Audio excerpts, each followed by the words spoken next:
Icy had a dream. Icy had a dream. Martin had a dream. I'm saying Martin had a dream. Yo, Kendrick, I got this. Take a night off, dog. Chill.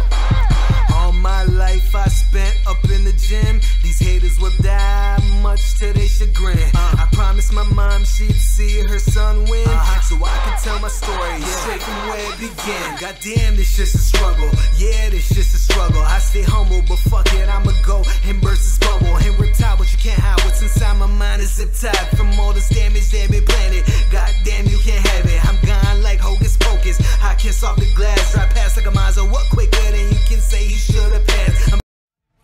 We've got a chance now for our starting lineups from point guard to center. This game should be a good one. First for the Nets, Deron Williams and Joe Johnson at the 1 and 2. And inside out of Stanford University, a skilled post scorer with tremendous size, the 7-footer Brook Lopez. Then it's Pierce, and it's Garnett in at the power forward. And for New York, Amon Shumpert is out there with J.R. Smith. And in the middle, the 2012 Defensive Player of the Year, 7'1" rebounder, shot blocker, and leader Tyson Chandler. Then it's Anthony, and it's Stoudemire in at the 4 spot. Well, I know you've heard the phrase run and gun. Well, the Knicks last season were walk and gun. They set a record in three-pointers made, 5th in three-point percentage as well, but they were dead last in fast break points. They tried to step in and cut him off, but just not quick enough. And we have the benefit of replay, but I think they got that one right, which is the case most times, even though fans don't think so. And that passing lane wasn't open for long. He closed it down in a heartbeat to get that steal. And count the basket. He was fouled, and he's going to the line for one more. So Anthony will go to the free throw line. Joe Johnson picks one up. And back to the Knicks, Coach Woodson gives them off-season conditioning programs. Training camp is mostly running. But, Steve, a slow pace of play once the game gets started. Well, and in all seriousness, of course, there's running and movement, even in a half-court offense. But some teams need to push the break to create offense. But the Knicks, they're pretty good in terms of scoring in the half-court. They can stretch you out. They can rely on Carmelo's one-on-one game, and they can pick you apart. Here's Shumpert. Rebound, Brooklyn. 1:53 left to play in the first quarter. And let's get this update now from Doris Burke, who's across the way on the sideline. I had a chance to talk with the head coach for Brooklyn. They'll have their hands full with the Knicks in this one, and I asked him how he planned on playing them. He told me they have some big names. Melo, Kidd, Amare, the list goes on. I think we can beat them with our depth, though. The deeper into the benches each team goes, the better advantage we'll have. We'll see if his bench backs up his remarks, guys. Thanks, Doris. Anthony drives in. Outside jumper. He dishes it to Smith. From beyond the arc and then some.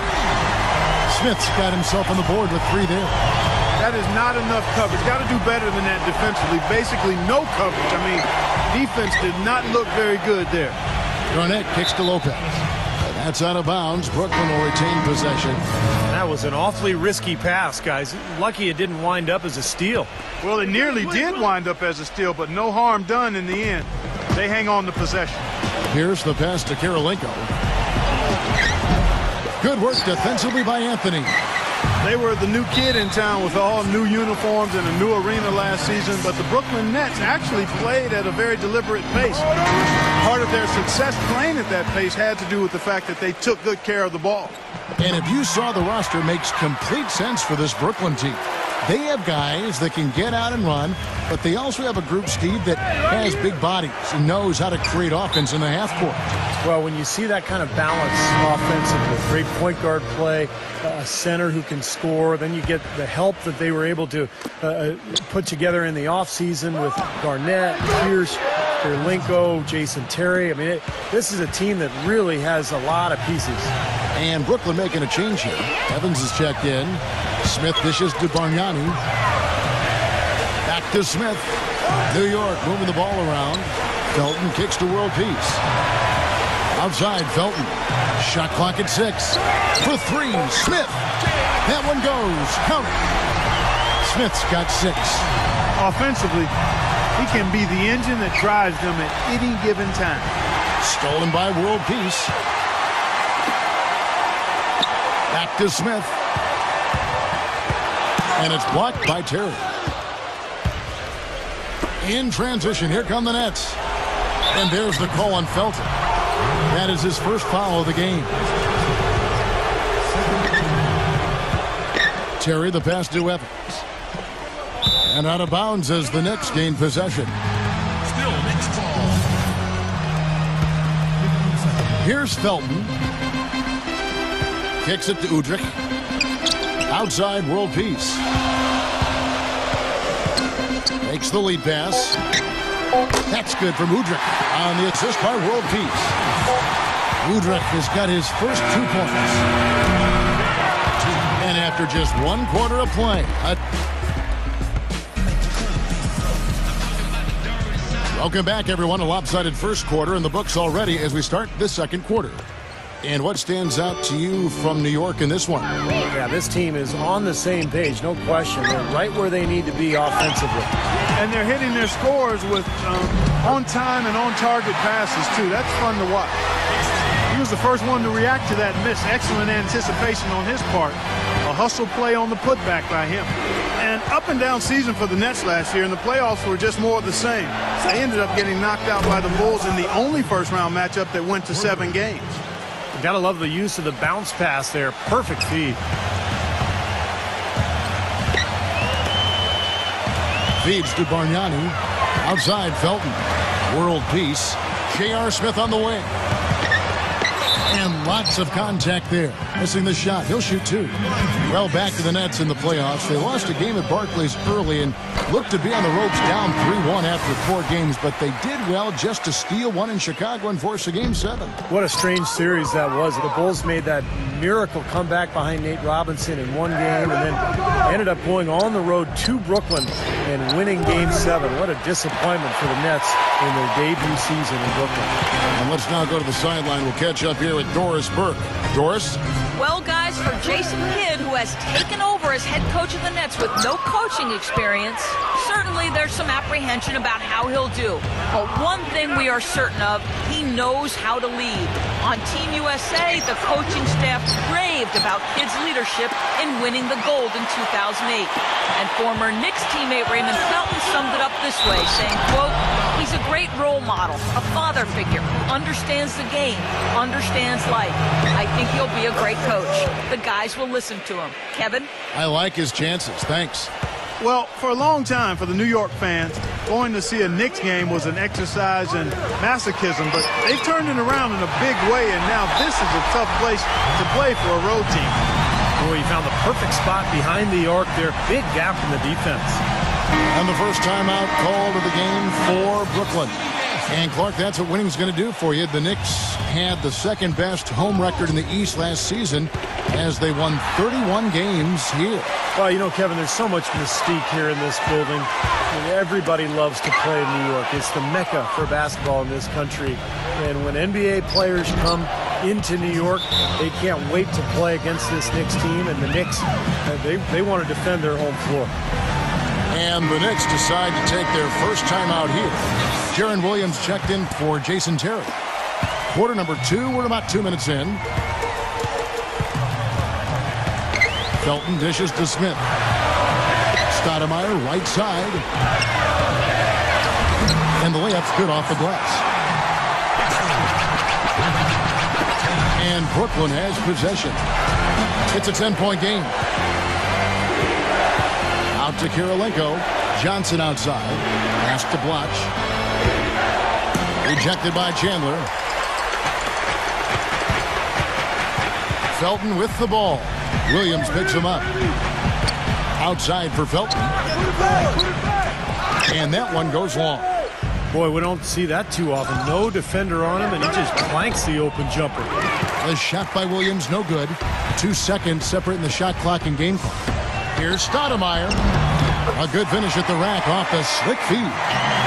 Good job of spotting his teammate near the basket and zipping the pass right in there. Williams attacking. Back to Blotch. Passes it to Williams. And out of bounds as the Knicks gain possession. Now, severe lack of awareness on his part. He had no idea he was near the out-of-bounds line. Now Udrich. There's the pass to Felton. On the wing, Shumpert. Up in time. No good on that last second attempt there. And that concludes the first half. And now, brought to you by Sprint.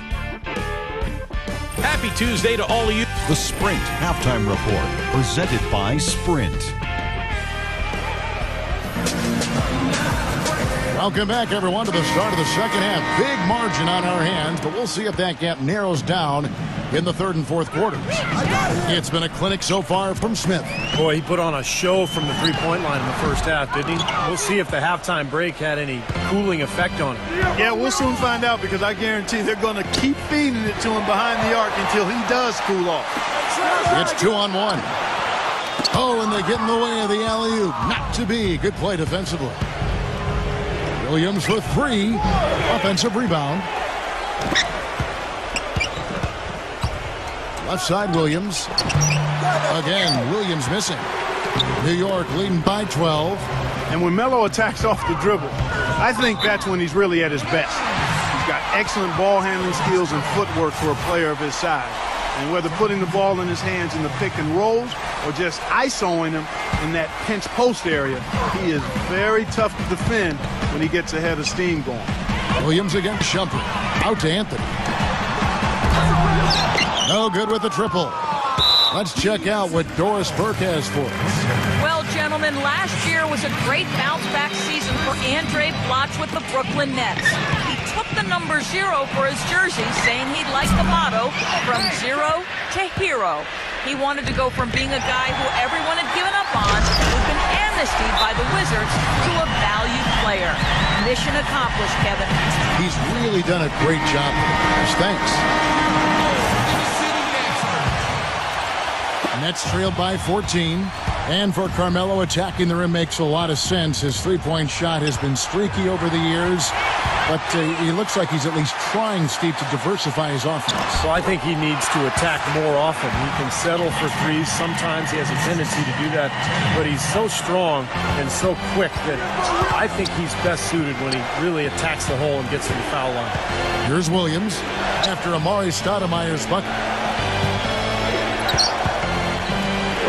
On the wing, Williams. Looking for his first basket still in this one. The Knicks leading by 16. Shumpert with it. Williams picks him up. Deflects the pass. Stoudemire kicks to Anthony. Backing down. And the foul on Paul Pierce. That'll be his second foul of the game. A different look for New York. Bargnani is checked in for Stoudemire. And it's Felton in for J.R. Smith. Down low. And it's Anthony with the jam. This has been a one-sided game in just about every area. The lead continues to grow. Absolutely. Their offense and their D have been equal parts outstanding. And Williams, here we go. And some very quick points for him on that possession.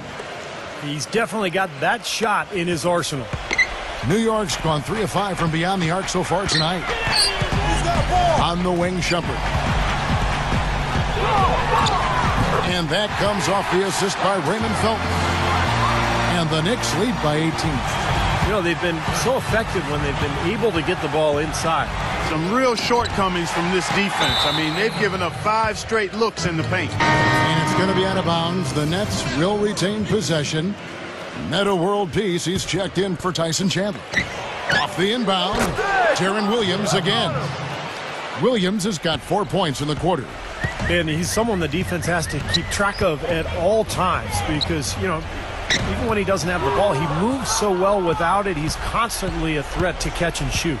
And what a maestro he is as well. I can't tell you how many times I've seen him throw what looks like a blind pass, and I wonder where it's going, and suddenly it's right on target in the hands of his teammates for a basket. Felton attacking.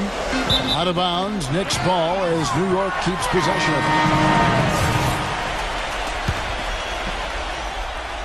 And so here is New York. There's the feed to Carmelo. Out to Smith. It's going to be 2 free throws. Drew contact on the shot. Well, you allow them to get right to the rim like that. That's your only option. Yeah, I think you got to foul them, and free throws are better than a layup. Good on the second free throw. Clock keeps going. 3 minutes into the second half now. Williams for 3. And the release was before the buzzer, but it's off target. And we welcome you back as we get going here in the fourth quarter. The final quarter of play can change everything. And let's get your take, guys, on the hustle stats for the Knicks. Their high-energy defensive effort has paid off for them, guys, with more than a few steals over the course of the ballgame. And the other thing they're doing, Clark, is scoring a lot of points off turnovers, forcing mistakes, and cashing in. Smith missing again. Nets trail by 15. And it's Terry off the drive. So the whistle blows on the shot and 2 free throws for the contact right there. You know, at one point, Jason Terry, the Jet, relied so much on his speed for his scoring. But now he mostly scores from the mid-range game and the three-point line. And back to the outside shooting of Jason Terry, one of the great mid-range pull-up jump shots you're going to see in this league. And he can drain it from long range, too. Uncanny accuracy off the dribble, especially loves to go right into his pull-ups. And, you know, he's a great bailout guy, too. He can hit big shots late in the clock. Out to Shumpert. Outside Anthony. And the basket good. You know, they're being very one-dimensional right now, going to the post every time. But if it works, you don't need another dimension. Well, they're taking this defense to task, quite honestly. Every one of their last 10 points have come in the paint. That drops. And that's now 6 points for Deron Williams. I give him credit. He didn't have much confidence going in the first half, but he's picking up the pace here. Here's Anthony. Bounces high off the rim and drops. Anthony's got 4 points now in the quarter. They've been getting it inside at every opportunity and getting results, too. It's a great formula. And it's really a sign that the offense is clicking. Just over a minute played here in the fourth. And there's the whistle on the shot. Took the foul. Shot misses. He'll be shooting 2. Last season for Deron Williams, his lowest assist per game average since his rookie season, down under 8 a game. Something he said, he talked about himself being a system player, looking for maybe a more system offense under Jason Kidd now. Outside jumper. And there's the big-time jam as he slams it right over Garnett. Every point they get now puts them one step closer to the W. If they're not there already, Steve, just a tremendous all-around game of basketball they play. It's good. Great play by Williams to set it up. And back to that comment from Williams about being a system player. I know he expressed some difficulty going from the flex offense, Clark, that they run in Utah to the system they were running in Brooklyn. Yeah, I think more of an isolation offense here, and some said he was wasting shot clock time dribbling around, but it may be that he was asked to do more. I mean, Utah has so much movement off the ball. It was more of an equal opportunity type offense that enabled Williams to make the play with the pass as opposed to making it with the dribble, and there is a difference. Doris Burke has an update for us. Doris? Hey, guys. Well, Mike Woodson had some advice for the team over that last break. He was propping his guys up for their defensive pressure, saying, listen, the pressure you put on them has been fantastic. Keep pestering them, keep forcing turnovers, and we'll be in a great position to win this thing. All right, Doris. That's a battle they haven't been winning today, guys. Their work on the glass has to improve. And that's not the only thing that's gone against them. Now here's Lopez. Following the miss by Carmelo Anthony. The open shot by Pierce. And that's good for 2 as he grabs the feed. One of the reasons they're behind is because we haven't seen enough of that. He needs to become a bigger part of the offense. Way too loose on that inbounds pass. And a whole new group out on the floor right now for the Knicks. Williams kicks to Garnett. Laid in with a nice touch off the glass. Looks like they're going to finish strong, but just aren't enough ticks left on the clock. Well, Steve, it's a good run they're having now, but they just waited too long to have it. Now here's Hardaway. World peace, the pass to Hardaway. And the foul called on Kenyon Martin. That's his first foul. For Brooklyn, they've gone 4 of 7 from the field since the beginning of the fourth. Williams can't hit. For New York, they've gone 5 for 9 from the field in the final quarter so far. And it's out of bounds to the Knicks as New York retains possession.